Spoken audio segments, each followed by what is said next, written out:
Watch the ride.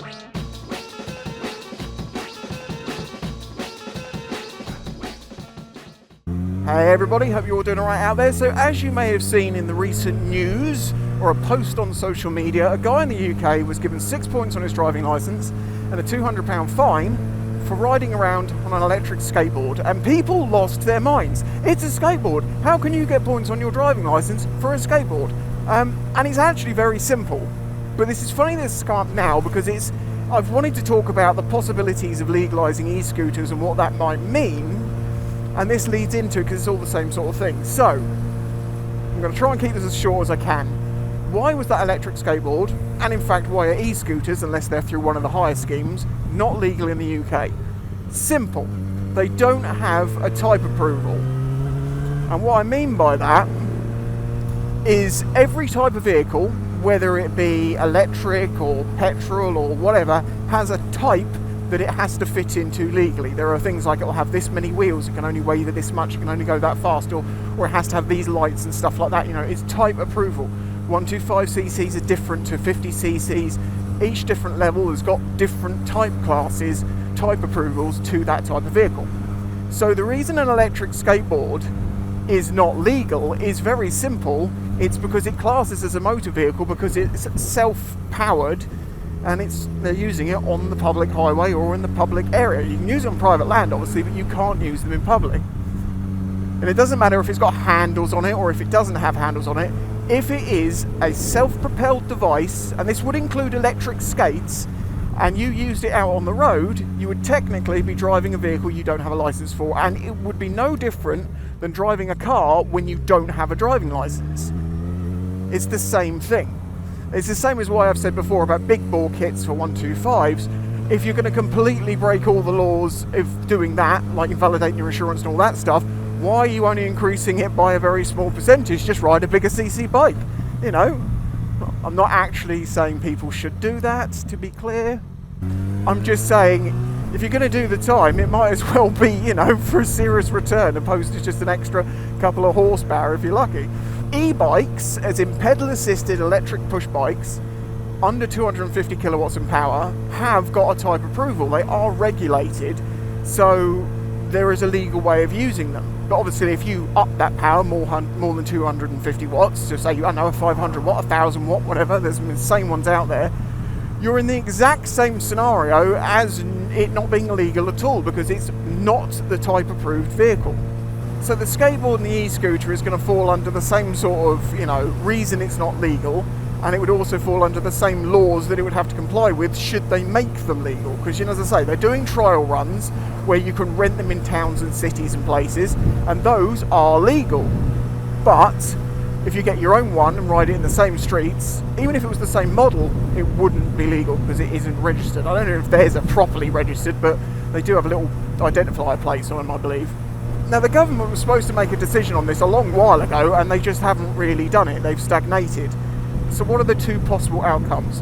Well, they don't legalise them, in which case it's exactly the same as it currently is now, which is that you can ride around on one on the road, but you are literally asking for the next policeman who passes you to pull you over, seize it, give you points and a fine.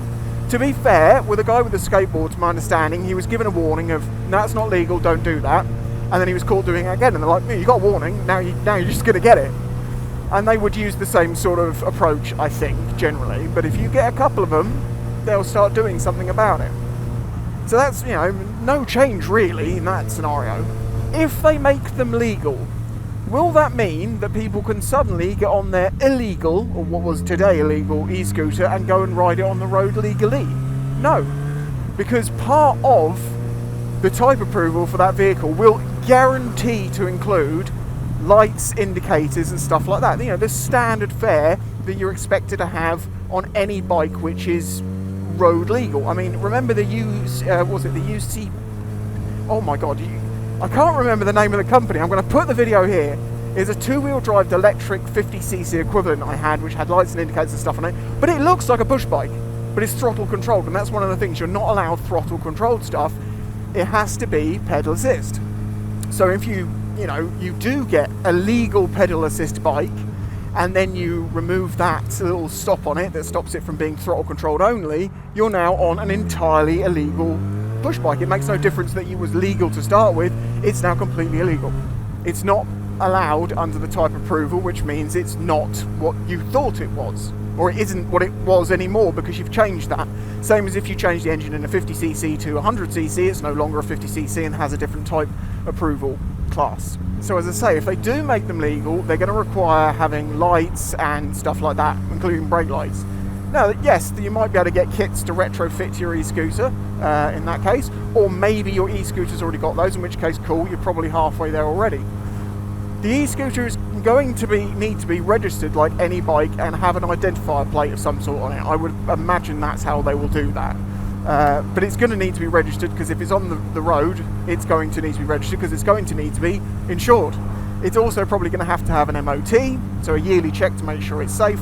And then as for licensing, well, at a minimum, they're going to make you do like a cycling proficiency on a provisional license. You need a provisional license because you're using a type of vehicle on the road, thus you need provisional for a start. And with motorcycles, obviously 50s and 125s, you can get away with just having a CBT and riding it, and you don't need a full-on license. The provisional is enough. But as I say, you're actually going to need to have that training course passed to legally ride it. So, you know, it's really no different from anything else on the road, and that's the point. It's quite simple, the UK road laws. Type approval, needs to be registered, normally needs to have a yearly inspection. You're probably going to have a license of some sort, or you definitely have a license of some sort, but it may be as little as a CVT. It's all obvious. Go on, you're causing such a blockage, I'm going to let you go. And there lies the problem for many people. As I say, if you've got an e-scooter, if they do make them legal and give them an approval type, well, yours probably won't be legal, because it won't have any of those things on it. Thus, you'll have to go and buy another one. And if you use it, you'll be under the same rules as if we are now, that it's not legal, so it's illegal, thus you can get points on your license. Now, to be clear here, I actually really do quite like e-scooters. For general getting to the shops, backwards and forwards, local travel, stopping people jumping in their cars to do that, that is a fantastic thing. It reduces the amount of congestion on the roads. You know, it's safer if there's pedestrians and stuff around because you've got less cars, and it's going to be more environmentally friendly overall if you do enough miles. You know, you've got to offset the stuff like the battery and things in it, but not using your fossil fuel car for, you know, many local trips really does add up, and obviously saves you money on your fuel. Now, people are getting into lots of conspiracies about why the government don't want this, but it's not because the government's doing this or that. It's really simple. It's just because it's never been type approved. I would really like to own one, but the risks of getting points on my license, which I have no points on my license, and getting in trouble to do with my bike because I'm riding an e-scooter is not a worthy return. I'll walk. And it's really that simple. It's not a big conspiracy. It's not the government like just choosing to make something illegal. It's not legal by definition because it doesn't fall within the okayed laws that already exist in this country for vehicles on the road. I mean, I don't know why people think them being electric makes it any different. I mean, when I was a kid, this wasn't a new idea. There were go-peds. Go-peds were a little bit bigger than e-scooters, and they had a 50cc or a 49cc two-stroke, basically chainsaw engine on the back of them. And they could do about 20 miles an hour. Now, admittedly, really noisy, so you could consider them to be much more of a nuisance to people than an e-scooter, but at the end of the day, they were illegal back then for the exact same reasons. A few people rode them around, but mostly people didn't because they understood you are going to get in trouble because this is completely illegal, and in those days when there's only one or two people doing it, the police are just going to nab you straight away because it's a, well, what are you doing sort of thing. So there you go, that is why Mr. Skateboard Man got his points. That's why e-scooters are not legal at the moment and may or may not be in the future, we don't know, it depends what the government do. I think with their net zero stuff, you know, it would be a good argument that they should legalise them. But even if they do legalise them, I don't think it's going to be in the way that most people perceive that it's going to be, because they think they're going to be able to ride them tomorrow legally. And you're just not. Because even if they did legalise them and you happen to have one that was, you know, of the legal type by type approval, by luck, it still has to be registered. You still have to get your insurance. You still got to get it inspected. You still got to do all the normal stuff you do with a vehicle and get your licence booked in. And obviously there aren't even places right now that do this sort of training for e-scooters. There may be in the future, but not right now.